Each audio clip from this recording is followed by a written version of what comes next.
ਦੋਸਤੋ ਪੰਜਾਬੀ ਟ੍ਰਿਬਿਊਨ ਦੇ ਰੋਜ਼ਾਨਾ ਪ੍ਰੋਗਰਾਮ ਵੇਲੇ ਦੀ ਗੱਲ ਵਿੱਚ ਤੁਹਾਡਾ ਸਵਾਗਤ ਹੈ। ਮੈਂ ਆਤਿਸ਼ ਗੁਪਤਾ ਤੁਹਾਡੇ ਸਾਹਮਣੇ ਹਾਜ਼ਰ ਹਾਂ ਤੇ ਅੱਜ ਅਸੀਂ ਗੱਲ ਕਰਾਂਗੇ ਸਾਲ 2023-24 ਦੇ ਵਿੱਤੀ ਭਵਿੱਖ ਬਾਰੇ। ਜਿਵੇਂ ਕਿ ਦੋਸਤੋ ਆਪਣੇ ਸਭ ਦੇ ਧਿਆਨ ਦੇ ਵਿੱਚ ਹੈ, ਇੱਕ ਗੱਲ ਮੰਨਣ ਵਾਲੀ ਵੀ ਹੈ, ਕਿਸੇ ਵੀ ਦੇਸ਼ ਦੇ ਵਿਕਾਸ ਲਈ, ਤਰੱਕੀ ਲਈ ਜਿਹੜਾ ਉੱਥੇ ਦੇ ਵੱਖ-ਵੱਖ ਵਰਗ ਨੇ, ਚਾਹੇ ਉਹ ਸਿੱਖਿਆ ਹੋਵੇ, ਸਿਹਤ ਹੋਵੇ, ਰੁਜ਼ਗਾਰ ਹੋਵੇ ਜਾਂ ਹੋਰ ਦੇਸ਼ ਦੇ ਵਿਕਾਸ ਦੀ ਦਰ ਹੋਵੇ, ਤਰੱਕੀ ਹੋਵੇ, ਇਹਨਾਂ ਸਭ ਲਈ ਮੁੱਖ ਹੁੰਦਾ ਹੈ ਦੇਸ਼ ਦਾ ਬਜਟ। ਵੀ ਕਿਆ ਉਸ ਕਿਸੇ ਵੀ ਦੇਸ਼ ਦਾ ਬਜਟ ਕਿਹੋ ਜਿਹਾ ਰਹਿੰਦਾ ਹੈ, ਉਸ ਤੋਂ ਪਤਾ ਲੱਗ ਜਾਂਦਾ ਹੈ ਵੀ ਕਿ ਉਸ ਦੇਸ਼ ਦੀ ਸਰਕਾਰ ਦੀ ਕੀ ਰਣਨੀਤੀ ਹੈ, ਵੀ ਕਿਆ ਜਿਹੜਾ ਹੈਗਾ ਇਸ ਸਾਲ ਦੇ ਵਿੱਚ ਕਿਹੜੇ ਖੇਤਰ 'ਚ ਕਿਹੋ ਜਿਹੇ ਕੰਮ ਕੀਤੇ ਜਾਣੇ ਨੇ, ਕਿਹੜੇ ਖੇਤਰ ਨੂੰ ਕਿੰਨੀ ਕੁ ਤਰਜੀਹ ਦਿੱਤੀ ਜਾਣੀ ਹੈ। ਇਹ ਸਾਰੀ ਚੀਜ਼ ਦਾ ਜਿਹੜਾ ਹੈਗਾ ਹਿਸਾਬ ਕਿਤਾਬ ਉੱਥੇ ਦੇ ਬਜਟ ਤੋਂ ਲੱਗ ਜਾਂਦਾ, ਬਜਟ ਤੋਂ ਪਤਾ ਲੱਗ ਜਾਂਦਾ। ਅਤੇ ਅੱਜ ਜਿਹੜਾ ਹੈਗਾ ਭਾਰਤ ਸਰਕਾਰ ਵੱਲੋਂ ਆਪਣਾ ਸਾਲ 2023-24 ਦੇ ਵਿੱਤ ਵਰ੍ਹੇ ਦਾ ਬਜਟ ਸੈਸ਼ਨ ਅੱਜ ਤੋਂ ਸ਼ੁਰੂ ਹੋ ਗਿਆ। ਭਾਵੇਂ ਕਿ ਕੇਂਦਰ ਸਰਕਾਰ ਵੱਲੋਂ ਬਜਟ ਕੱਲ੍ਹ ਨੂੰ ਜਿਹੜਾ ਹੈਗਾ 1 ਫਰਵਰੀ ਨੂੰ ਪੇਸ਼ ਕੀਤਾ ਜਾਵੇਗਾ, ਪਰ ਅੱਜ ਬਜਟ ਸੈਸ਼ਨ ਦੇ ਪਹਿਲੇ ਦਿਨ ਕੇਂਦਰੀ ਵਿੱਤ ਮੰਤਰੀ ਨਿਰਮਲਾ ਸੀਤਾਰਮਨ ਵੱਲੋਂ ਇੱਕ ਆਰਥਿਕ ਸਰਵੇਖਣ ਰਿਪੋਰਟ ਜਿਹੜੀ ਹੈਗੀ ਹੈ ਸੰਸਦ ਦੇ ਵਿੱਚ ਪੇਸ਼ ਕੀਤੀ ਗਈ ਹੈ, ਜਿਸ ਵਿੱਚ ਉਹਨਾਂ ਨੇ ਕਈ ਤਰ੍ਹਾਂ ਦੇ ਤੱਥ ਪੇਸ਼ ਕੀਤੇ ਨੇ। ਭਾਵੇਂ ਕਿ ਉਹਨਾਂ ਤੱਥਾਂ ਨਾਲ ਜਿੱਥੇ ਤੱਕ ਸਰਕਾਰ ਤਾਂ ਬਿਲਕੁਲ ਹੀ ਜਿਹੜਾ ਹੈਗਾ ਉਹਨਾਂ ਤੱਥਾਂ ਨੂੰ ਮੰਨ ਰਹੀ ਹੈ ਵੀ ਕਿ ਜੋ ਤੱਥ ਪੇਸ਼ ਕੀਤੇ ਗਏ ਨੇ ਬਿਲਕੁਲ ਠੀਕ ਨੇ, ਪਰ ਜੇ ਲੋਕਾਂ ਦੀ ਗੱਲ ਕਰੀਏ ਤਾਂ ਲੋਕ ਕਿਤੇ ਨਾ ਕਿਤੇ ਉਸ ਤੋਂ ਉਲਟ ਸੋਚਦੇ ਦਿਖਾਈ ਦੇ ਰਹੇ ਨੇ। ਉਹ ਜਿਹੜਾ ਹੈਗਾ ਉਹਨਾਂ ਤੱਥਾਂ ਨਾਲ ਸਹਿਮਤ ਨਹੀਂ ਹੋ ਰਹੇ, ਕਿਉਂਕਿ ਜੇ ਸਭ ਤੋਂ ਵੱਡੀ ਗੱਲ ਕਰੀਏ ਤਾਂ ਕੇਂਦਰੀ ਵਿੱਤ ਮੰਤਰੀ ਨੇ ਅੱਜ ਦੱਸਿਆ ਵੀ ਕਿ ਇਸ ਸਾਲ ਦਾ ਜਿਹੜਾ ਬਜਟ ਹੈ ਉਹਦੇ ਵਿੱਚ ਅਸੀਂ ਦੇਸ਼ ਦੀ GDP ਨੂੰ 6.5% ਤੇ 6% ਦੇ ਕਰੀਬ ਜਿਹੜਾ ਹੈਗਾ ਲਿਜਾਉਣ ਦੀ ਕੋਸ਼ਿਸ਼ ਕਰਾਂਗੇ, ਵੀ ਕਿ ਇਸ ਸਾਲ ਦੇਸ਼ ਦੀ ਵਿਕਾਸ ਦਰ ਹੈ ਉਹ 6.5% ਹੋਵੇਗੀ। ਜੇ ਗੱਲ ਕਰੀਏ ਤਾਂ ਸਾਲ 2022-23 ਦੇ ਬਜਟ ਦੇ ਵਿੱਚ ਇਹੀ ਵਿਕਾਸ ਦਰ 7% ਸੀਗੀ, ਅਤੇ ਉਸ ਤੋਂ ਪਹਿਲਾਂ ਜੇ ਗੱਲ ਕਰੀਏ ਸਾਲ 2021-22 ਦੇ ਬਜਟ ਦੀ, ਤਾਂ ਉਸ ਸਮੇਂ ਜਿਹੜੀ ਸਾਡੇ ਦੇਸ਼ ਦੀ GDP ਦੀ ਗੱਲ ਕਰਦੇ ਸੀ ਉਹ 8.7% ਸੀ। ਉਸ ਤੋਂ ਪਤਾ ਲੱਗਦਾ ਹੈ ਵੀ ਕਿ ਪਿਛਲੇ 2 ਸਾਲਾਂ ਦੇ ਮੁਕਾਬਲੇ ਇਸ ਸਾਲ ਸਾਡੇ ਦੇਸ਼ ਦੀ ਵਿਕਾਸ ਦਰ ਜਿਹੜੀ ਹੈਗੀ ਹੈ ਉਹ ਹੋਰ ਹੇਠਾਂ ਜਾਣ ਵਾਲੀ ਹੈ, ਘਟਣ ਵਾਲੀ ਹੈ। ਵੀ ਕਿ ਇਸ ਤੋਂ ਸਪਸ਼ਟ ਹੋ ਜਾਂਦਾ ਵੀ ਕਿ ਸਾਡੇ ਦੇਸ਼ ਦਾ ਬਜਟ ਕਿਸ ਪਾਸੇ ਜਾਵੇਗਾ, ਅਤੇ ਸਾਡੇ ਦੇਸ਼ ਦੇ ਵਿੱਚ ਜਿਹੜਾ ਆਰਥਿਕ ਪੱਖੋਂ ਹੋਰ ਕਿਸ ਤਰ੍ਹਾਂ ਦੇ ਜਿਹੜਾ ਪਹਿਲ ਕਦਮੀਆਂ ਹੋਣਗੀਆਂ। ਜੇ ਇਸ ਦੇ ਨਾਲ ਹੀ ਗੱਲ ਕਰੀਏ ਤਾਂ ਆਰਥਿਕ ਮਾਹਰਾਂ ਵੱਲੋਂ ਇਸੀ ਅੰਕੜੇ ਨੂੰ ਲੈ ਕੇ ਕਈ ਤਰ੍ਹਾਂ ਦੀ ਗੱਲਾਂ ਕੀਤੀਆਂ ਜਾ ਰਹੀਆਂ, ਪਰ ਇੱਕ ਚੀਜ਼ ਮੰਨਣ ਵਾਲੀ ਹੈ ਵੀ ਕਿ ਕੌਮਾਂਤਰੀ ਬਾਜ਼ਾਰ ਦੇ ਵਿੱਚ ਜਿਹੜਾ ਹੈਗਾ ਆਰਥਿਕ ਮੰਦੀ ਦੇ ਚੱਲਦਿਆਂ ਕਈ ਵਸਤੂਆਂ ਦੀ ਜਿਹੜੀ ਕੀਮਤਾਂ ਉਹ ਵੱਧ ਚੁੱਕੀਆਂ ਨੇ, ਜਿਸ ਕਰਕੇ ਹਰ ਦੇਸ਼ ਦੇ ਵਿੱਚ ਹੀ ਕਿਤੇ ਨਾ ਕਿਤੇ ਆਰਥਿਕ ਸਮੱਸਿਆ, ਆਰਥਿਕ ਦਿੱਕਤਾਂ ਜਿਹੜੀਆਂ ਖੜੀਆਂ ਹੋ ਚੁੱਕੀਆਂ ਨੇ। ਪਰ ਜੇ ਗੱਲ ਕਰੀਏ ਤਾਂ ਇੱਕ ਚੀਜ਼ ਤੋਂ ਗੁਰੇਜ਼ ਵੀ ਨਹੀਂ ਕੀਤਾ ਜਾ ਸਕਦਾ ਵੀ ਕਿ ਭਾਵੇਂ ਸਾਡੇ ਰੁਪਈਆ ਜਿਹੜਾ ਹੈਗਾ ਉਹ ਡਾਲਰ ਦੇ ਮੁਕਾਬਲੇ ਤਾਂ ਘਟਦਾ ਜਾ ਰਿਹਾ, ਪਰ ਜੇ ਡਾਲਰ ਤੋਂ ਇਲਾਵਾ ਹੋਰਨਾਂ ਮੁਲਕਾਂ ਦੀਆਂ ਕਰੰਸੀਆਂ ਦੇਖੀਏ ਤਾਂ ਰੁਪਏ ਦੀ ਜਿਹੜੀ ਕੀਮਤ ਹੈ ਉਹ ਵੱਧ ਰਹੀ ਹੈ, ਪਰ ਡਾਲਰ ਦੇ ਮੁਕਾਬਲੇ ਰੁਪਏ ਦੀ ਕੀਮਤ ਹੁਣ ਤੱਕ ਘਟਦੀ ਆ ਰਹੀ ਹੈ। ਜਿਸ ਤਰ੍ਹਾਂ ਦੀ ਰਿਪੋਰਟਾਂ ਆ ਰਹੀਆਂ ਪਤਾ ਲੱਗ ਰਿਹਾ ਵੀ ਕਿ ਆਉਣ ਵਾਲੇ ਦਿਨਾਂ 'ਚ ਹੋਰ ਘਟ ਸਕਦੀ ਹੈ,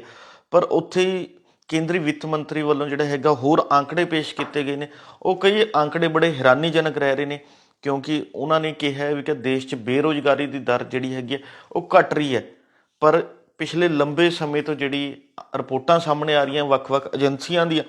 ਉਹਨਾਂ 'ਚ ਸਪਸ਼ਟ ਤੌਰ 'ਤੇ ਸਾਹਮਣੇ ਆ ਰਿਹਾ ਵੀ ਕਿ ਭਾਰਤ ਦੇਸ਼ ਦੇ ਵਿੱਚ ਜਿਹੜਾ ਹੈਗਾ ਬੇਰੁਜ਼ਗਾਰੀ ਦੀ ਦਰ ਦੇ ਵਿੱਚ ਵਾਧਾ ਹੋ ਰਿਹਾ। ਪਰ ਅੱਜ ਜਿਹੜਾ ਹੈਗਾ ਵਿੱਤ ਮੰਤਰੀ ਨੇ ਕਿਹਾ ਵੀ ਕਿ ਬੇਰੁਜ਼ਗਾਰੀ ਦੀ ਦਰ ਘਟ ਰਹੀ ਹੈ। ਇਸ ਦੇ ਨਾਲ ਹੀ ਗੱਲ ਕਰੀਏ ਮਹਿੰਗਾਈ ਦੀ, ਤਾਂ ਉਹਨਾਂ ਨੇ ਮਹਿੰਗਾਈ ਦੇ ਖੇਤਰ ਦੇ ਵਿੱਚ ਵੀ ਇੱਕ ਚੀਜ਼ ਕਹੀ ਹੈ ਵੀ ਕਿ ਮਹਿੰਗਾਈ ਦੀ ਦਰ ਦੇ ਵਿੱਚ ਵੀ ਕੋਈ ਬਹੁਤਾ ਬਦਲ ਦੇਖਣ ਨੂੰ ਨਹੀਂ ਮਿਲਿਆ। ਜਿੱਥੇ ਮਹਿੰਗਾਈ ਪਹਿਲਾਂ ਖੜੀ ਸੀਗੀ ਉੱਥੇ ਹੀ ਹੁਣ ਖੜੀ ਹੈ, ਪਰ ਜੇ ਗੱਲ ਕਰੀਏ ਤਾਂ ਲੋਕਾਂ ਦੀ ਸੋਚ ਜਾਂ ਲੋਕਾਂ ਦੀ ਗੱਲ ਬਿਲਕੁਲ ਇਸ ਦੇ ਉਲਟ ਜਿਹੜੀ ਹੈਗੀ ਦੇਖਣ ਨੂੰ ਮਿਲ ਰਹੀ ਹੈ, ਕਿਉਂਕਿ ਲੋਕਾਂ ਨੂੰ ਬਾਜ਼ਾਰਾਂ ਦੇ ਵਿੱਚ ਕਈ ਤਰ੍ਹਾਂ ਦੀ ਦਿੱਕਤਾਂ, ਕਿਉਂਕਿ ਹਰ ਵਸਤੂ ਦੀ ਕੀਮਤ ਵੱਧ ਚੁੱਕੀ ਹੈ, ਇਸ ਕਰਕੇ ਕਈ ਤਰ੍ਹਾਂ ਦੀ ਦਿੱਕਤਾਂ ਪਰੇਸ਼ਾਨੀਆਂ ਦਾ ਸਾਹਮਣਾ ਕਰਨਾ ਪੈ ਰਿਹਾ। ਪਰ ਕੇਂਦਰ ਸਰਕਾਰ ਦਾ ਮੰਨਣਾ ਹੈ, ਕੇਂਦਰੀ ਵਿੱਤ ਮੰਤਰੀ ਨੇ ਅੱਜ ਜੋ ਰਿਪੋਰਟ ਦੇ ਵਿੱਚ ਕਿਹਾ ਵੀ ਕਿ ਬਾਜ਼ਾਰ 'ਚ ਮਹਿੰਗਾਈ ਦੀ ਦਰ 'ਚ ਕੋਈ ਬਹੁਤਾ ਵਾਧਾ ਨਹੀਂ ਹੋਇਆ, ਵੀ ਕਿ ਜੋ ਵਸਤੂਆਂ ਦੀ ਕੀਮਤਾਂ ਜਿਹੜੀਆਂ ਉਹ ਕੋਈ ਬਹੁਤੀਆਂ ਵਧੀਆਂ ਨਹੀਂ ਹੈ ਨਾ ਹੀ ਘਟੀਆਂ, ਵੀ ਕਿ ਜਿਸ ਨਾਲ ਜਿਹੜਾ ਹੈਗਾ ਕੀਮਤਾਂ ਵਧਣ ਕਰਕੇ ਲੋਕਾਂ ਨੂੰ ਕੋਈ ਖਰੀਦਦਾਰੀ ਕਰਨ 'ਚ ਦਿੱਕਤ ਆਵੇ, ਹੋਰ ਪਰੇਸ਼ਾਨੀਆਂ ਹੋਣ, ਉਸ ਤਰ੍ਹਾਂ ਦੇ ਹਾਲਾਤ ਵੀ ਨਹੀਂ ਬਣੇ, ਨਾ ਹੀ ਕੋਈ ਇਸ ਤਰ੍ਹਾਂ ਦੇ ਹਾਲਾਤ ਬਣੇ ਨੇ ਵੀ ਕਿ ਮਾਰਕੀਟ 'ਚ ਮੰਦੀ ਦੇ ਹਾਲਾਤ ਬਣ ਗਏ ਨੇ, ਵੀ ਕਿ ਜਿਹੜੇ ਸਨਅਤਾਂ ਜਾਂ ਕਾਰੋਬਾਰੀਆਂ ਉਹਨਾਂ ਵੱਲੋਂ ਵਸਤੂਆਂ ਦਾ ਨਿਰਮਾਣ ਕਰਨਾ ਹੀ ਬੰਦ ਕਰ ਦਿੱਤਾ ਹੋਵੇ, ਇਹੋ ਜਿਹੇ ਕੋਈ ਹਾਲਾਤ ਨਹੀਂ ਬਣੇ। ਪਰ ਲੋਕਾਂ ਦਾ ਜਿਹੜਾ ਮੰਨਣਾ ਇਸ ਤੇ ਬਿਲਕੁਲ ਹੀ ਉਲਟਾ ਹੈ, ਕਿਉਂਕਿ ਇਹ ਸਭ ਦੇ ਸਾਹਮਣੇ ਹੀ ਹੈ ਵੀ ਕਿ ਸਾਡੇ ਸਮਾਜ 'ਚ ਮਹਿੰਗਾਈ ਕਿਸ ਤਰ੍ਹਾਂ ਵੱਧ ਚੁੱਕੀ ਹੈ। ਬਾਜ਼ਾਰ 'ਚ ਹਰ ਵਸਤੂਆਂ ਦੀ ਕੀਮਤ ਵੱਧ ਚੁੱਕੀ ਹੈ। ਜਿਹੜਾ ਹੈਗਾ ਖਾਣ ਪੀਣ ਦੀ ਵਸਤੂਆਂ ਹੋਣ, ਚਾਹੇ ਕਿਸੇ ਹੋਰ ਵੱਖ-ਵੱਖ ਜਿਹੜੀ ਹੈਗੀਆਂ ਚੀਜ਼ਾਂ ਦੀ ਲੋੜ ਅਨੁਸਾਰ ਵਸਤੂਆਂ, ਸਾਰੀਆਂ ਦੀ ਕੀਮਤ ਜਿਹੜੀ ਹੈਗੀ ਹੈ ਵੱਧ ਚੁੱਕੀ ਹੈ। ਇਸ ਤੋਂ ਪਤਾ ਲੱਗਦਾ ਹੈ ਵੀ ਕਿ ਦੇਸ਼ 'ਚ ਮਹਿੰਗਾਈ ਵੱਧ ਰਹੀ ਹੈ। ਪਰ ਕੇਂਦਰੀ ਵਿੱਤ ਮੰਤਰੀ ਵੱਲੋਂ ਅੱਜ ਜਿਹੜਾ ਹੈਗਾ ਆਰਥਿਕ ਸਰਵੇਖਣ ਦੀ ਰਿਪੋਰਟ ਤੇ ਆ ਕੁਝ ਪਹਿਲੂ ਜਿਹੜੇ ਨੇ ਉਹ ਤੁਹਾਡੇ ਨਾਲ ਸਾਂਝੇ ਕੀਤੇ ਨੇ, ਕਿਉਂਕਿ ਸਰਕਾਰ ਦਾ ਮੰਨਣਾ ਹੈ ਵੀ ਕਿ ਦੇਸ਼ ਦੇ ਵਿੱਚ ਆਰਥਿਕ ਮੰਦੀ ਨਹੀਂ ਹੈ, ਵੀ ਕਿ ਹਾਲਾਤ ਜਿਹੜੇ ਨੇ ਉਹ ਠੀਕ ਠਾਕ ਨੇ। ਪਰ ਜੋ ਅਸਲ ਹਾਲਾਤ ਨੇ ਉਹ ਇਹੀ ਨੇ ਕਿ ਦੇਸ਼ 'ਚ ਸਭ ਕੁਝ ਠੀਕ ਠਾਕ ਨਹੀਂ ਹੈ। ਜਿੱਥੇ ਬੇਰੁਜ਼ਗਾਰੀ ਦੀ ਦਰ ਵੱਧ ਰਹੀ ਹੈ, ਮਹਿੰਗਾਈ ਵੱਧ ਰਹੀ ਹੈ, ਉੱਥੇ ਹੀ ਆંકੜੇ ਹੀ ਦੱਸ ਰਹੇ ਨੇ ਸਰਕਾਰ ਦੇ ਖੁਦ ਦੇ ਵੀ ਕਿ ਇਸ ਵਾਰ ਵਿਕਾਸ ਦਰ ਵੀ ਜਿਹੜੀ ਹੈਗੀ ਹੈ ਪਿਛਲੇ 2 ਸਾਲਾਂ ਦੇ ਮੁਕਾਬਲੇ ਘਟ ਗਈ ਹੈ। 6.5% ਰਹਿਣ ਦੀ ਉਮੀਦ ਹੈ। ਵੀ ਕਿ ਇਸ ਤੋਂ ਪਤਾ ਲੱਗਦਾ ਹੈ ਵੀ ਕਿ ਭਾਵੇਂ ਕੇਂਦਰੀ ਮੰਤਰੀ, ਕੇਂਦਰੀ ਵਜ਼ੀਰ ਵਾਰ-ਵਾਰ ਕਹਿ ਰਹੇ ਨੇ ਵੀ ਕਿ ਦੇਸ਼ 'ਚ ਸਭ ਕੁਝ ਠੀਕ ਠਾਕ ਹੈ, ਪਰ ਇਸ ਸਮੇਂ ਦੇਸ਼ 'ਚ ਕੁਝ ਵੀ ਠੀਕ ਨਹੀਂ ਹੈ। ਕਿਉਂਕਿ ਇਹ ਤਾਂ ਆਰਥਿਕ ਸਰਵੇਖਣ ਦੀ ਗੱਲ ਸੀ। ਜੇ ਇਸ ਦੇ ਨਾਲ ਹੀ ਗੱਲ ਕਰੀਏ ਤਾਂ ਦੇਸ਼ ਦੇ ਕਾਰਪੋਰੇਟ ਘਰਾਣਿਆਂ ਦੇ ਜਾਂ ਜਿਹੜੇ ਵੱਡੇ ਵਪਾਰਕ ਅਦਾਰੇ ਨੇ ਉਹਨਾਂ ਦੇ ਹਾਲਾਤ ਵੀ ਕੋਈ ਬਹੁਤੇ ਵਧੀਆ ਨਹੀਂ ਹੈ। ਕਿਉਂਕਿ ਪਿਛਲੇ ਦਿਨੀ ਜੇ ਗੱਲ ਕਰੀਏ ਤਾਂ ਦੇਸ਼ ਦਾ ਮੁੱਖ ਵੱਡਾ ਜਿਹੜਾ ਇੱਕ ਵਪਾਰਕ ਅਦਾਰਾ ਹੈ ਅਡਾਨੀ ਦੇ ਸ਼ੇਅਰ ਬਾਜ਼ਾਰ ਦੇ ਵਿੱਚ ਜਿਹੜਾ ਹੈਗਾ ਸ਼ੇਅਰਾਂ ਦੀ ਗਿਣਤੀ ਘਟ ਗਈ, ਸ਼ੇਅਰਾਂ ਦੀ ਕੀਮਤ ਹੈ ਜਿਹੜੀ ਉਹ ਹੇਠਾਂ ਡਿੱਗ ਗਈ ਹੈ, ਜਿਸ ਕਰਕੇ ਦੇਸ਼ ਭਰ ਦੇ ਲੋਕਾਂ ਨੂੰ ਜਿੱਥੇ ਆਰਥਿਕ ਮੰਦੀ ਦਾ ਸਾਹਮਣਾ ਕਰਨਾ ਪਿਆ, ਲੋਕਾਂ ਨੂੰ ਕਈ ਤਰ੍ਹਾਂ ਦੀ ਪਰੇਸ਼ਾਨੀਆਂ ਜਿਹੜਾ ਵਿੱਤੀ ਤੌਰ 'ਤੇ ਨੁਕਸਾਨ ਝੱਲਣਾ ਪਿਆ। ਉੱਥੇ ਹੀ ਗੱਲ ਕਰੀਏ ਤਾਂ ਸਰਕਾਰ ਦੇ ਜਿਹੜਾ ਸਰਕਾਰੀ ਅਦਾਰਾ ਹੈ ਭਾਰਤੀ ਜੀਵਨ ਬੀਮਾ ਨਿਗਮ LIC ਜਿਸ ਨੂੰ ਆਪਾਂ ਕਹਿੰਦੇ ਹਾਂ, ਉਸ ਨੂੰ ਵੀ ਵੱਡਾ ਨੁਕਸਾਨ ਝੱਲਣਾ ਪਿਆ। ਕਿਉਂਕਿ ਪਿਛਲੇ ਦਿਨਾਂ 'ਚ ਜਿਹੜਾ ਸ਼ੇਅਰ ਬਾਜ਼ਾਰ 'ਚ ਅਡਾਨੀ ਗਰੁੱਪ ਦੇ ਸ਼ੇਅਰ ਡਿੱਗੇ ਨੇ, ਤਾਂ ਅਡਾਨੀ ਗਰੁੱਪ ਦੇ ਸ਼ੇਅਰਾਂ ਦੀ ਕੀਮਤ ਡਿੱਗਣ ਦੇ ਨਾਲ ਹੀ ਜਿਹੜਾ ਹੈਗਾ LIC ਤੋਂ ਜੋ ਪਤਾ ਲੱਗ ਰਿਹਾ ਹੁਣ ਤੱਕ 16 ਤੋਂ 18 ਹਜ਼ਾਰ ਕਰੋੜ ਰੁਪਏ ਦਾ ਜਿਹੜਾ ਵਿੱਤੀ ਨੁਕਸਾਨ ਹੋ ਗਿਆ ਉਸ ਸ਼ੇਅਰ ਮਾਰਕੀਟ 'ਚ ਨੁਕਸਾਨ ਨਾਲ। ਕਿਉਂਕਿ ਇੱਕ ਚੀਜ਼ ਸਪਸ਼ਟ ਹੈ ਵੀ ਕਿ LIC ਦੇ ਵਿੱਚ ਜਿਹੜਾ ਹੈਗਾ ਲੋਕ ਆਪਣੀ ਜਮ੍ਹਾਂ ਪੂੰਜੀ ਨੂੰ ਜਿਹੜਾ ਇਨਵੈਸਟ ਕਰਦੇ ਨੇ, ਤਾਂ ਜੋ ਜਿਹੜਾ ਹੈਗਾ ਕੁਝ ਸਮੇਂ ਬਾਅਦ 10 ਸਾਲ 20 ਸਾਲਾਂ ਬਾਅਦ ਲੋਕਾਂ ਨੂੰ ਆਰਥਿਕ ਪੱਖੋਂ ਫਾਇਦਾ ਹੋ ਸਕੇ, ਲਾਭ ਹੋ ਸਕੇ। ਇਸ ਲਈ ਲੋਕ ਆਪਣੀ ਕਮਾਈ ਦਾ, ਜ਼ਿੰਦਗੀ ਦੇ ਖੂਨ ਪਸੀਨੇ ਦੀ ਕਮਾਈ ਦਾ ਜਿਹੜਾ ਕੁਝ ਹਿੱਸਾ, ਚਾਹੇ ਉਹ ਬੈਂਕਾਂ ਦੇ ਵਿੱਚ ਜਿਹੜਾ ਹੈਗਾ FD ਦੇ ਰੂਪ 'ਚ ਰੱਖਣ, ਬੈਂਕਾਂ 'ਚ ਜਮ੍ਹਾਂ ਕਰਵਾਉਣ, ਜਾਂ LIC ਵਰਗੀ ਏਜੰਸੀਆਂ ਦੇ ਵਿੱਚ ਜਿਹੜਾ ਹੈਗਾ ਆਪਣੇ ਪੈਸੇ ਉੱਥੇ ਇਨਵੈਸਟ ਕਰ ਦਿੰਦੇ ਨੇ। ਅਤੇ ਇਹ ਕੰਪਨੀਆਂ ਅੱਗੇ ਕੁਝ ਕਾਰਪੋਰੇਟ ਘਰਾਣਿਆਂ ਦੇ ਵਿੱਚ ਜਿਹੜਾ ਇਨਵੈਸਟ ਕਰਦੀਆਂ ਨੇ, ਅਤੇ ਇਸ ਨਾਲ ਜਿਹੜਾ ਹੈਗਾ 16 ਤੋਂ 18 ਹਜ਼ਾਰ ਕਰੋੜ ਦਾ ਜਿਹੜਾ ਘੱਟ ਹੈ ਉਸ ਨਾਲ ਲੋਕਾਂ ਦੇ ਵੀ ਸਾਹ ਸੁੱਕਣੇ ਪੈ ਗਏ ਨੇ। ਕਿਉਂਕਿ ਲੋਕਾਂ ਨੂੰ ਵੀ ਕਿਤੇ ਨਾ ਕਿਤੇ ਲੱਗ ਰਿਹਾ ਜੇ LIC ਨੂੰ ਨੁਕਸਾਨ ਹੁੰਦਾ ਤਾਂ ਉਹਦਾ ਨੁਕਸਾਨ ਹੋਰਨਾਂ ਲੋਕਾਂ ਨੂੰ ਵੀ ਝੱਲਣਾ ਪੈ ਸਕਦਾ। ਅਤੇ ਇਸ ਦੇ ਨਾਲ ਹੀ ਕਈ ਤਰ੍ਹਾਂ ਦੇ ਸਵਾਲ ਜਿਹੜੇ ਨੇ ਉਹ ਵੀ ਖੜੇ ਹੋ ਰਹੇ ਨੇ ਵੀ ਕਿ LIC ਵੱਲੋਂ ਇੰਨੀ ਵੱਡੀ ਰਕਮ ਜਿਹੜੀ ਹੈਗੀ ਹੈ ਇੱਕ ਕਾਰਪੋਰੇਟ ਘਰਾਣੇ ਦੇ ਵਿੱਚ ਕਿਵੇਂ ਇਨਵੈਸਟ ਕੀਤੀ ਗਈ ਹੈ, ਕਿਸ ਦੀ ਪ੍ਰਵਾਨਗੀ ਨਾਲ ਕੀਤੀ ਗਈ ਹੈ, ਹੋਰ ਇਸ ਤਰ੍ਹਾਂ ਦੇ ਕਈ ਤਰ੍ਹਾਂ ਦੇ ਸਵਾਲ ਖੜੇ ਹੋ ਰਹੇ ਨੇ। ਪਰ ਜੋ ਹੁਣ ਤੱਕ LIC ਦੇ ਅਧਿਕਾਰੀਆਂ ਤੋਂ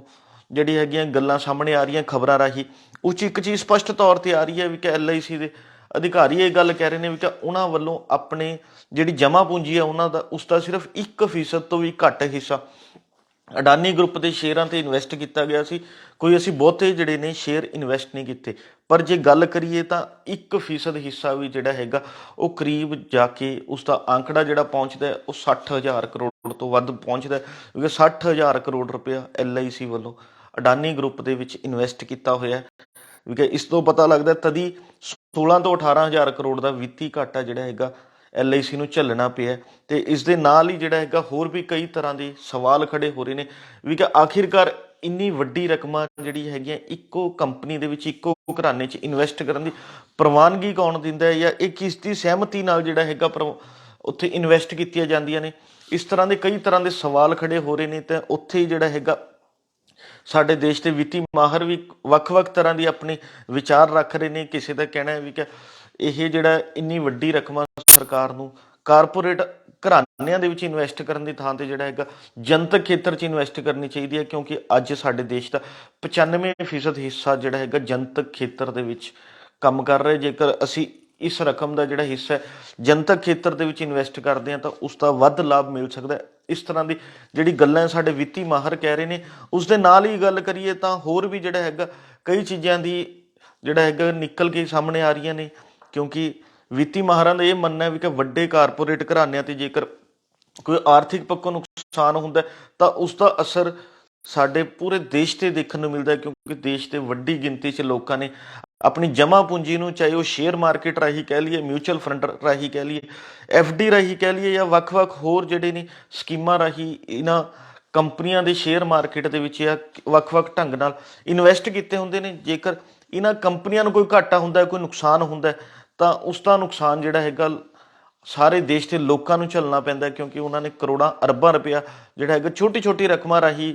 ਇਨਵੈਸਟ ਕੀਤਾ ਹੁੰਦਾ ਹੈ, ਤੇ ਇਸ ਦਾ ਨੁਕਸਾਨ ਜਿਹੜਾ ਹੈਗਾ ਆਮ ਲੋਕਾਂ ਨੂੰ ਹੁੰਦਾ ਹੈ। ਪਰ ਉੱਥੇ ਵਿੱਤੀ ਮਾਹਰ ਇੱਕ ਗੱਲ ਮੰਨਦੇ ਨੇ ਵੀ ਕਿ ਵੱਡੀਆਂ ਜਿਹੜੇ ਵੀ ਵਪਾਰਕ ਅਦਾਰੇ ਨੇ ਜਾਂ ਕਾਰਪੋਰੇਟ ਘਰਾਣੇ ਨੇ, ਉਹਨਾਂ ਦੇ ਵਿੱਚ ਜਿਹੜੀ ਹੈਗੀ ਪਾਰਦਰਸ਼ਿਤਾ ਹੋਣੀ ਚਾਹੀਦੀ ਹੈ, ਕਿਉਂਕਿ ਉਹਨਾਂ ਕੰਪਨੀਆਂ ਨੂੰ ਚਲਾਉਣ ਲਈ ਵੱਡੀ ਗਿਣਤੀ 'ਚ ਲੋਕਾਂ ਦੇ ਪੈਸੇ ਲੱਗੇ ਹੁੰਦੇ ਨੇ, ਚਾਹੇ ਬੈਂਕ ਦੇ ਲੋਨ ਤੋਂ ਲੈ ਕੇ ਉਹਨਾਂ ਨੇ ਕੰਮ ਕਰ ਰਹੀਆਂ ਹੁੰਦੀਆਂ ਕੰਪਨੀਆਂ, ਕਿਉਂਕਿ ਇਸ ਤਰ੍ਹਾਂ ਦੇ ਕਈ ਚੀਜ਼ਾਂ ਜਿਹੜੀਆਂ ਹੈਗੀਆਂ ਸਾਨੂੰ ਦੇਖਣ ਨੂੰ ਮਿਲਦੀਆਂ।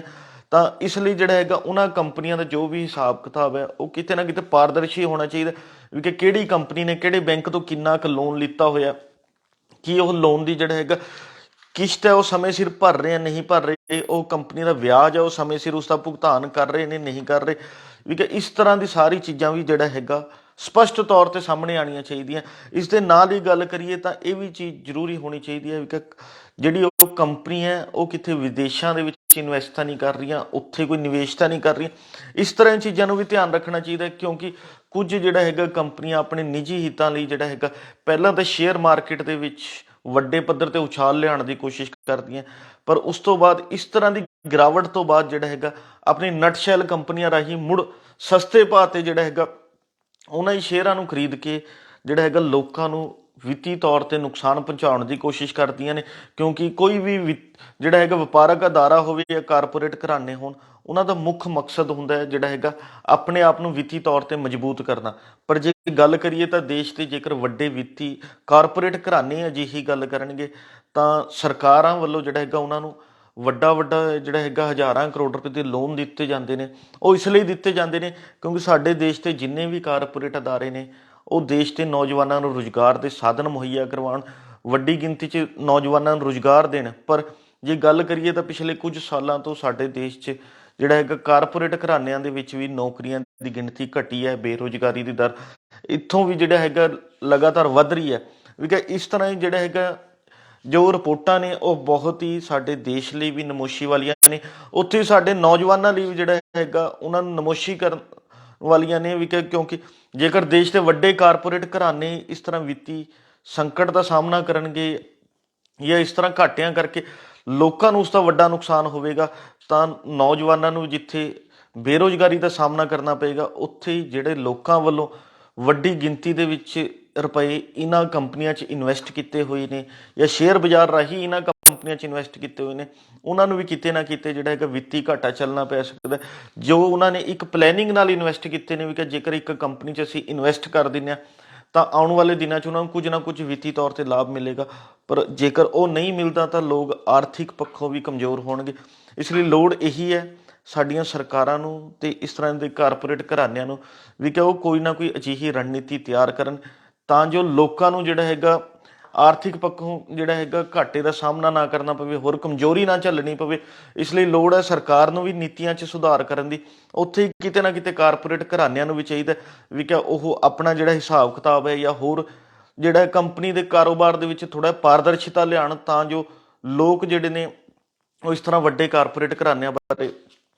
ਜਿਹੜੀ ਬੁਨਿਆਦੀ ਜਾਣਕਾਰੀ ਆ ਉਹ ਹਾਸਲ ਕਰ ਸਕਣ, ਵੀ ਕਿ ਕੰਪਨੀ ਦੇ ਸਿਰ ਕਿੰਨਾ ਕਰਜ਼ਾ ਹੈ ਜਾਂ ਕੰਪਨੀ ਕਿੰਨੇ ਲੋਨ ਤੇ ਚੱਲ ਰਹੀ ਹੈ। ਇਸ ਤਰ੍ਹਾਂ ਦੀ ਚੀਜ਼ਾਂ ਵੀ ਜਨਤਕ ਹੋਣੀਆਂ ਚਾਹੀਦੀਆਂ, ਤਾਂ ਜੋ ਦੇਸ਼ ਦੇ ਵਿੱਚ ਇਸ ਤਰ੍ਹਾਂ ਦੇ ਹਾਲਾਤ ਨਾ ਬਣਨ ਕਿ ਲੋਕਾਂ ਨੇ ਜਿਹੜਾ ਵੱਡੀ ਗਿਣਤੀ 'ਚ ਰਕਮ ਜਿਹੜੀ ਹੈਗੀ ਵੱਡੀ ਰਕਮ ਇਹਨਾਂ ਕੰਪਨੀਆਂ 'ਚ ਇਨਵੈਸਟ ਕੀਤੀ ਹੁੰਦੀ ਹੈ, ਉਹਨਾਂ ਨੂੰ ਨੁਕਸਾਨ ਨਾ ਝੱਲਣਾ ਪਵੇ। ਉੱਥੇ ਜਿੱਥੇ ਸਰਕਾਰੀ ਅਦਾਰੇ, ਜਿੱਥੇ ਕਿ ਲੋਕਾਂ ਦਾ ਪੈਸਾ ਪਿਆ ਹੁੰਦਾ, ਜਨਤਕ ਜਿਹੜੇ ਰੁਪਏ ਹੁੰਦੇ ਨੇ, ਉਹਨਾਂ ਦਾ ਵੀ ਨੁਕਸਾਨ ਨਾ ਹੋਵੇ। ਦੇਖਣਾ ਇਹੀ ਹੋਵੇਗਾ ਸਰਕਾਰਾਂ ਕਿਸ ਤਰ੍ਹਾਂ ਦੀ ਰਣਨੀਤੀ ਅਖਤਿਆਰ ਕਰਦੀਆਂ ਨੇ, ਜਾਂ ਇਹ ਕਾਰਪੋਰੇਟ ਘਰਾਣੇ ਭਵਿੱਖ 'ਚ ਕਿਸ ਤਰ੍ਹਾਂ ਦੀ ਜਿਹੜਾ ਹੈਗਾ ਵਪਾਰ ਦੇ ਵਿੱਚ ਬਦਲ ਕਰਦੇ ਨੇ, ਉਹ ਤਾਂ ਆਉਣ ਵਾਲਾ ਸਮਾਂ ਹੀ ਦੱਸੇਗਾ। ਪਰ ਪੰਜਾਬੀ ਟ੍ਰਿਬਿਊਨ ਤੁਹਾਡੇ ਤੱਕ ਲਗਾਤਾਰ ਜਨਤਕ ਮੁੱਦਿਆਂ ਨੂੰ ਜਾਂ ਜਨਤਕ ਸਮੱਸਿਆਵਾਂ ਨੂੰ ਤੁਹਾਡੇ ਅੱਗੇ ਉਭਾਰਦਾ ਰਹੇਗਾ, ਤੁਹਾਡੇ ਅੱਗੇ ਲੈ ਕੇ ਆਉਂਦਾ ਰਹੇਗਾ। ਕੱਲ੍ਹ ਨੂੰ ਇਸੇ ਸਮੇਂ ਜਿਹੜਾ ਹੈਗਾ ਕੋਈ ਨਵੇਂ ਮੁੱਦੇ 'ਤੇ ਗੱਲਬਾਤ ਕਰਾਂਗੇ ਪ੍ਰੋਗਰਾਮ ਵੇਲੇ ਦੀ ਗੱਲ ਵਿੱਚ। ਧੰਨਵਾਦ।